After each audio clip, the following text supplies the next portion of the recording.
So we're going to go over an algorithm which is like a step-by-step process for sketching polynomials. And here we've been given a very nice step-by-step process. Okay. Sketching the graph of polynomial or rational function. Use the function to determine the domain in any discontinuities, determine the intercepts, find any asymptotes, and determine function behavior relative to these asymptotes. Use the first derivative to find critical values, determine where the function is increasing and decreasing, and identify any local maxima or minima. And finally, use second derivatives to determine where the graph is concave up and where it's concave down. Find any points of inflection. Identify local, yes, that can also do that. Calculate the values corresponding. Okay, so they've given us a whole bunch of information. Okay, so with our first one, we're going to discover or look into if there are any restrictions on our domain and range in this question. Well, what type of question do we have here? What type of polynomial? It's a cubic function, right? Do we have any vertical asymptotes in this? No, there are no vertical asymptotes. Any horizontal asymptotes? No. So what is the domain of this function? Yeah. The domain of our function is going to be every value. Okay, so we're going to have a function that is going to be going on forever. Now, this is a negative cubic function, so we're most likely dealing with something that looks like this when we go to graph it. But we're going to try to use the information we had from before to get critical points as we go through it. Okay, so we could factor everything and find x-intercepts, but what we're going to do is instead we're going to go through our first derivative and second derivative test to get a relatively good sketch from there. Okay, so we'll find our first derivative of our function is negative 9x squared minus 4x plus 5. Okay, and when we set the first derivative equal to 0, it will give us any critical values, essentially where our original sketch will have a slope that is horizontal, okay, tangent to 0. So we're going to solve for when this function is 0 in this case. So we're going to have to do some factoring, it looks like. I'm going to factor out our negative. I always like working with a positive value at first. Now, let's see how you guys... This style of factoring, what I usually do is I find the factors of the first and the last term, and then I multiply their products together and find the sum of the products to give me my middle term. Okay? This may not be the way you guys do your factoring. That's fine. Factor any way you like. Okay? So I'm going to quickly test these out. 9, 5, 9. There we go. 5 and 9. Okay? So 1 and 5 will give me our 5x, 9 and 1, 9x. I'm going to need the 5 to be negative, therefore this term will be negative. So I'll be using this column and this column here. Oh, yeah, okay, good. So I'm left with negative x. I multiplied like this, therefore x plus 1, 9x minus 5. Okay? We can multiply in our negative if we like to either of the terms. I'll multiply it into the... Actually, let's just keep it out for now. Since it's set equal to 0, we can divide by negative 1, get rid of our negative term. We're left with x plus 1, 9x minus 5, which means we have x values of x is equal to negative 1 and x is equal to 5 over 9. Okay. So these are critical points on our graph. We'll set up a number line. And the first thing we can do with these critical points, we have one at negative 1 and the other one at 5 over 9, is we're going to discover if our graph is increasing or decreasing before and after these points. So in other words, what we're going to do is we're going to take values from between negative infinity and 1, a value between negative 1 and 5 over 9, and a value between 5 over 9 and positive infinity, and we'll plug those values into our derivative function. Our derivative function, which means we could plug it into this one or the factor one. The factor one might be easier. And depending if we find positive or negative values, will tell us if we are increasing or decreasing coming up to these points. Okay. So one of the values I'm going to take, we'll have -2, 0, and +1. So I'm going to take all three of those, and I'm going to plug them into the factor form of this equation. Okay. So we have our f prime x at -2. So our function is equal to -2 plus 1, 9 times -2 minus 5. I'm really just looking for whether my function will be positive or negative. So I have a negative times a negative value times another negative value. So I multiply all three of these negatives together. What am I getting? A negative value. So at -2, we have a negative value, which means we have a decreasing function, which makes sense. We have a negative cubic function, right? Between -1 and 0, same idea, f at prime 0, I'm left with a negative times, when I plug 0 in, I'll have a positive, and when I plug 0 in here, I'll have a negative. Whoops, oh, whatever, that's a negative. When I multiply all these together, what will I get?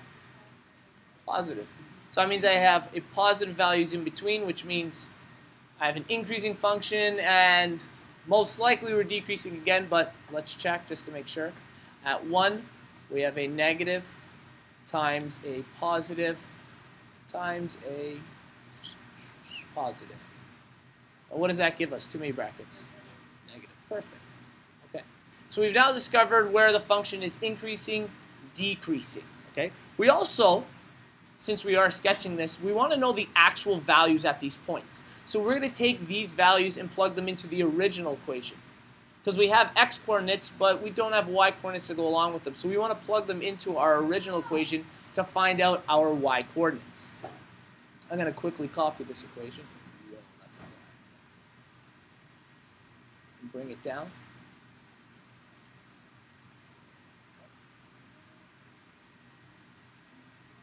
Our important points were -1 and 5/9. So we'll take our original function, put them in. If somebody has a calculator, can maybe help me out as we go through this, that would be very helpful. So we have -3, -1 cubed minus 2. And actually, if you can do the fraction one, I think we can do this one on our own. This will give us the negative, so +3, +2, -5. Hey. You're right. Thank you.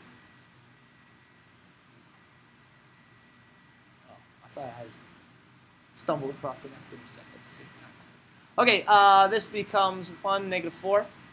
So our first coordinate, our critical point, is at -1 and -4. And our second important point on this graph, so f at 5/9.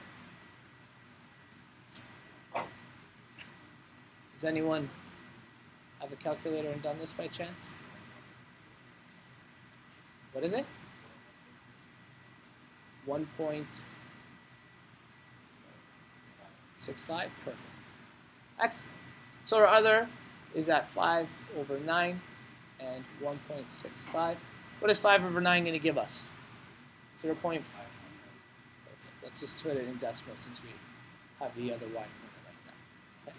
So we have our major coordinates here. So let's start off with our sketch. We're not done yet. Let's try, and I think I actually have a nice graph we can bring in.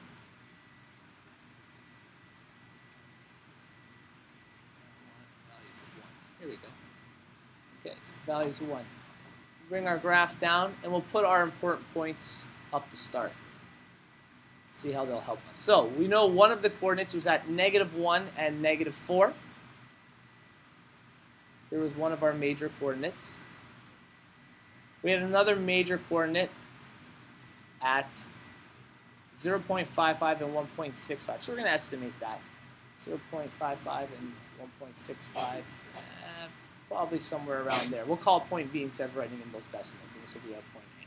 Okay? We know that from our derivatives that our function is decreasing, then increasing, then decreasing again. Okay? We also want to check whether it's concave up and down and where it would change from being concave. Okay? Which means we have to take the second derivative of the function. So I'm going to keep it in its standard form here. and then we're going to derive it again. Let's see if I can just copy that. Beautiful. So let's scroll on down and take the second derivative of this function. So, second derivative gives us negative 18x minus 4. Now, when the second derivative, we're looking for values. First of all, we're going to find our critical point at 0. Okay? And this is most likely, if there was to be a change in it being concave up to concave down, it would be most likely at this coordinate. And we're going to just test values before and after this coordinate. So, we plug this 0 in.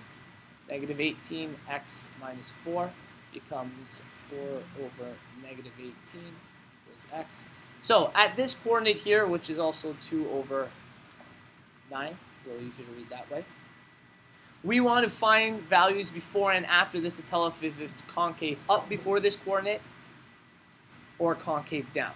So in other words, our critical point is at negative 2 and 9. So I'm going to take the value of negative 1 and 0.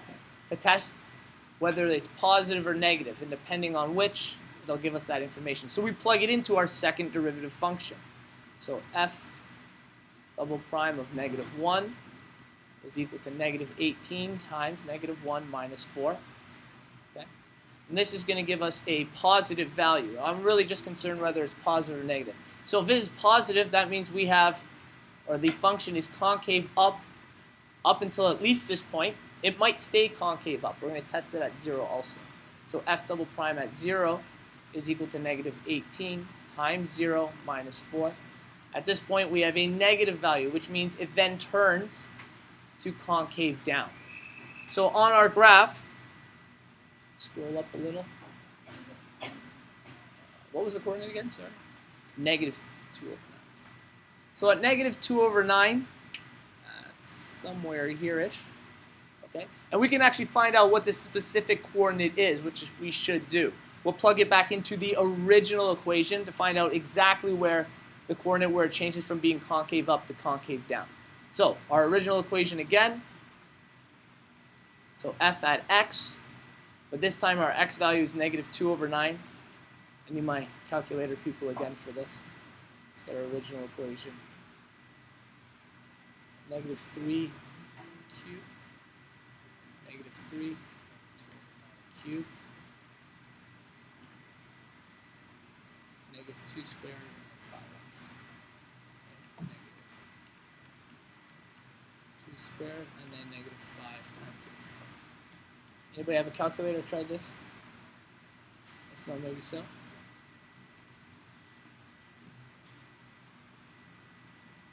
Is that 0.04? All right, someone verify that, but that would be great. 0.04.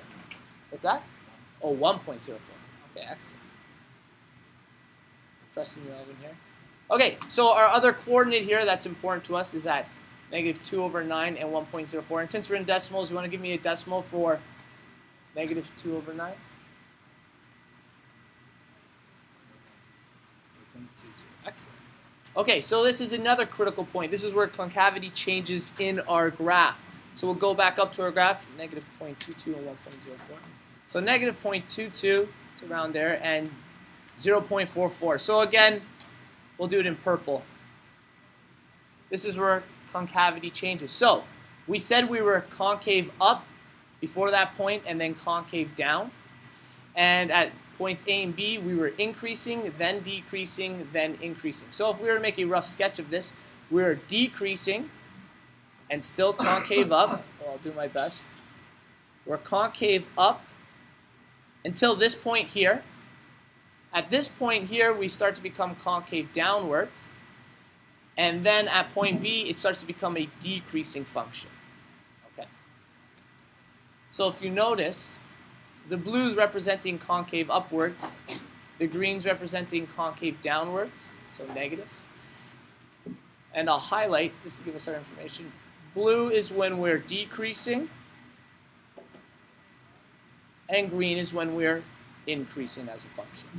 Okay. So here's our rough sketch of a polynomial function. Again, we could have found x-intercepts too, which would have been very helpful, but this gives us a pretty good idea of what it'll look like.